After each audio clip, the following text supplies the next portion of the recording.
मैं am Ali Haidari UP board class 12th के बच्चों के लिए इंग्लिश प्रोज सेक्शन के पहले lesson a girl with basket को डिस्कस कर रहा हूं, जो कि विलियम सी डगलस के द्वारा लिखा गया है। इससे रिलेटेड पिछली 2 वीडियो हमने अपलोड कर दी है।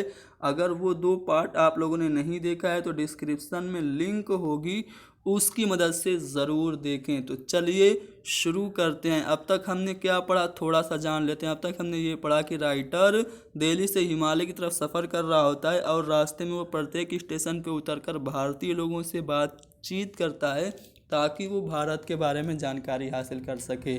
एक स्टेशन पर बहुत सारे रेफ्यूजी चिल्ड्रन उसको घेर लेते हैं, जो कि हाथ से बुना हुआ सामान बेचते हैं। आगे क्या होता है, राइटर खुद कह रहा है कि I bought 1 टिनी basket for a few अनाज।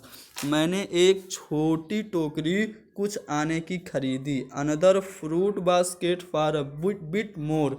एक दूसरा फल की टोकरी कुछ ज़्यादा आने की खरीदी। A beautiful waste paper basket for a rupee. एक खूबसूरत रद्दी कागज़ की टोकरी 1 रुपए की खरीदी। A lovely saving basket for a rupee. एक खूबसूरत सिलाई की टोकरी 1 रुपए की खरीदी। A few fans for an anna और अ पीस। कुछ पंखे 1 आना या 2 पैसे के खरीदे। My arms were filled and I had not spent 50 cent. मेरी बाह भर गई थी, मेरे हाथ भर गए थे, लेकिन मैंने 50 सेंट भी खर्च नहीं किया था। यानी कि 50 सेंट में ही उसको बहुत सारा सामान मिल गया था। The children passed in shouting there where. बच्चे उसके पास आ गए अपने सामान के विषय में चिल्लाते हुए। वेयर मीन्स होता है सामान। जैसे कोई भी विक्रेता जब बेचता है, जैसे कोई विक्रेता आलू बेच रहा है तो चिल्लाता है आलू आलू आलू।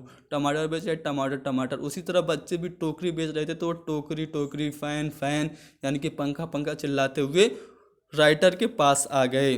तो I was prisoner completely surrounded. मैं एक कैदी की तरह था। प्रिजनर मीन्स होता है कैदी। देखिए दोस्तों, यहाँ पे मैंने जो डिफ़िकल्ट वर्ड हैं उसकी मीनिंग ब्रैकेट में लिख दी है, जिसको मैं बोल नहीं रहा हूँ लेकिन आपको ध्यान देते हुए चलना है। I was a prisoner completely surrounded. मैं एक कैदी के समान पूरी तरह से घिरा हुआ था। Unable to move. मैं हिलने में असमर्थ था। यानी कि बच्चों ने उसे चारों तरफ से घेर लिया था। The most diligent aggressive vendor was a beautiful girl of 9 right in front of me. यहाँ पे डिलीजेंट मीन्स होता है हार्ड वर्कर, यानी कि परिश्रमी।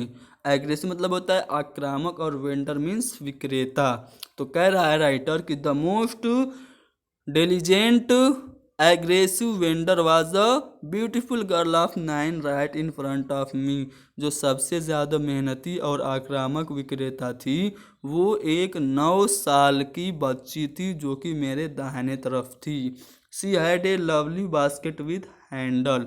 वो एक हत्ते वाली, हैंडल वाली एक प्यारी सी टोकरी लिए हुए थी। And she wanted a rupee and a half for it और अबाउट 30 सेंट। और वो 1.5 रुपये, रुपी एंड अ हाफ यानी कि 1 रुपये और आधा, यानी कि 1.5 रुपये। और वो 1 रुपये, 1.5 रुपये या फिर लगभग 30 सेंट उसके लिए चाहती थी। यानी कि वो अपनी टोकरी 1.5 रुपये में बेचना चाहते थे। She was an earnest pleader. वो बहुत ही लगन से अपनी बात रख रही थी, यानी कि वो बहुत अच्छे से उसे कह रहे थे कि लो खरीद लो। There were tear in her eyes. उसकी आँख में आंसू थे। She pleaded and begged in tone that would ring any heart. उसने वकालत की और विनती की इस आवाज़ में कि जिससे किसी भी दिल को पिघलाया जा सकता है। रिंग मीन्स होता है पिघलना, द्रवित होना। यानी कि वो इस तरह से वकालत और विनती कर रही थी जिससे कोई भी दिल पिघल सकता है। आगे कह रहा है कि माई आर्म वर फुल। जो मेरी बाह थी वो भरी हुई थी। यानी कि राइटर ने बहुत सारे सामान खरीद लिए थे। I had no room let alone any need, यानी कि मेरे पास जगह नहीं थी और मुझे कोई दूसरी चीज़ की ज़रूरत नहीं थी। फॉर अनदर बास्केट, यानी कि मुझे दूसरी टोकरी की ज़रूरत नहीं थी। Balancing my basket and fan on my left arm, अपनी टोकरी और पंखों को अपने बाएं हाथ में व्यवस्थित करते हुए I reached into my right coat pocket, मैंने अपना हाथ अपने कोट के दाहिने पैक जेब में डाला। And got a handful of change, और मैंने मुट्ठी भर कुछ फुटकर निकाले। परहैप्स 15 सेंट इन ऑल, जो कि लगभग 15 सेंट थे। Which I deposit in the basket that the young girl had imploringly before me, और मैंने रख दिए। डिपोजिट मीन्स होता है रख देना, और मैंने रख दिए उस टोकरी में जो छोटी बच्ची मेरे सामने विनय से किए हुए थी। यानी कि छोटी बच्ची ने जो टोकरी उसके सामने राइटर के सामने कहा था कि लो खरीद लो, वो उसके सामने विनम्रता से डाल रही थी। उसी में राइटर ने अपनी दाहिनी जेब से लगभग 15 सेंट रुपए निकाल के डाल दिए। और वो क्या कोशिश कर रहा था? I tried to explain that I could not buy the basket, बस extended the gratuity as a substitute. And मतलब वो राइटर कह रहा है कि आई ट्राइड टू एक्सप्लेन, मैं ये व्याख्या करना चाहता था कि आई could not buy the basket, मैं टोकरी को नहीं खरीद सकता, लेकिन मैंने क्या किया? बट एक्सटेंडेड द ग्रेट्यूटी, लेकिन मैंने उपहार के रूप में, दान के रूप में बढ़ा दिया। ठीक है, दान के स्थान पर मैंने वो पैसे बढ़ा दिए। सब्स्टिट्यूट मतलब होता है के स्थान पर। I realised at once what offence I had given, जब राइटर ने उसकी टोकरी में पैसे रख दिए तो क्या हुआ? वो कह रहा है कि आई रियलाइज, मैं समझ गया अचानक ही कि मैंने क्या अपराध किया है, मैंने क्या अपराध किया, मैंने क्या अनुचित काम किया, ये मैं फौरन समझ गया। दिस चाइल्ड ऑफ 9, ये 9 साल की बच्ची, ड्रेस्ड इन रैज, जो कि फटे हुए कपड़े पहने हुए थी, and on the edge of starvation, और जो कि भूखमरी की कगार पर थी।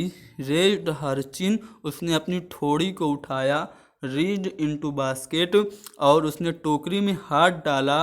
And with all pride and graciousness of lady, और एक स्त्री की गरिमा और शान के साथ handed the money back to me, पैसे को मुझे वापस कर दिया। यानी कि जब राइटर ने उस छोटी बच्ची की टोकरी में पैसे डाल दिए तो बच्ची ने पैसे को वापस कर दिया। कैसे वापस किया? With all pride and graciousness of a lady, एक स्त्री की गरिमा और शान के साथ। ठीक है, there was only thing I could do, सिर्फ एक ही चीज़ थी जो मैं कर सकता था। आई बॉट द बास्केट, मैंने टोकरी को खरीद लिया। यानी कि अंततः राइटर ने टोकरी खरीद ली। आगे, शी वाइप्ड हर आईज, उसने अपनी आँख को पोंछी। Smiled and dash down the platform, वो मुस्कुराई और प्लेटफॉर्म से कूद गई। हीडेड फॉर सम ग्रास हट, कुछ घास की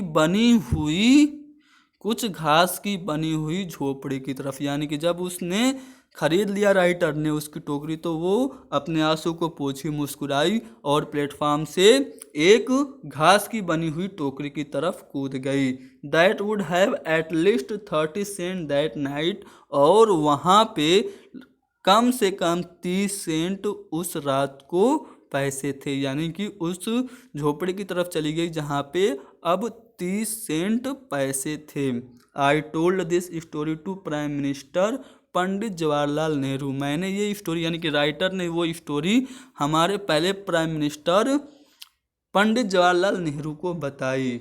I told him it was one reason I had fallen in love with India, मैंने प्रधानमंत्री को बताया कि यही कारण है कि मैं इंडिया से, भारत से प्यार करने लगा। यानी कि जब ये इंसिडेंट राइटर के साथ हुआ तो उसने पंडित जवाहरलाल नेहरू को पूरी बात बताई और कहा कि यही वजह है कि मैं भारत से प्यार कर रहा हूँ। The people I saw in India, those in village as well as those in high office, वो लोग जिनको मैंने भारत में देखा और उनमें से जो लोग गांव में थे और साथ ही साथ जो लोग उच्च स्थानों पे थे, है बहुत प्राइड एंड लिवली, वो गर्व और जीवंत रखते थे। सेंस ऑफ डिसेंसी, उनमें शराफत थी, सज्जनता थी, एंड सिटीजनशिप और नागरिकता थी।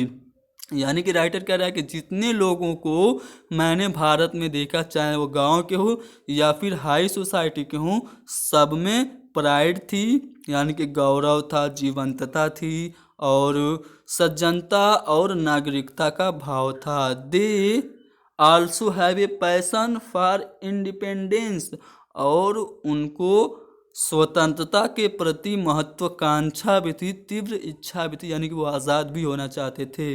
दिस ब्यूटीफुल चाइल्ड, ये जो खूबसूरत बच्ची थी, born in square and poverty, जो कि गंदगी और गरीबी में पैदा हुई थी, अनएजुकेटेड, जो कि अनभिज्ञ थी, अनजान थी, जाहिल थी, in both grammar and manner, दोनों तरीके में, had given me a glimpse of the warm soul of India, दोनों तरीके से उसने मुझे भारत की आत्मा की एक झलक दे दी। यानी कि जो बच्ची थी वो बस 9 साल की थी और उसने इतने प्राइड और गौरव के साथ उसने राइटर को पैसे वापस किए कि राइटर को ये लगा कि ये असल में भारत की झलक है। तो दोस्तों यहाँ पे हमारा जो लेसन है वो समाप्त हुआ। अगर आप लोग चाहते हैं कि इसका क्वेश्चन और आंसर और पैसेज मैं आपको यहीं ग्रुप में, यहीं इस YouTube चैनल पे दूं, तो आप लोग कमेंट करके बताएंगे, कमेंट करके बताएं कि क्या मैं आपको यहाँ पे इस लेसन की एक्सरसाइज भी कराऊं या फिर दूसरे लेसन को सीधे शुरू करूं।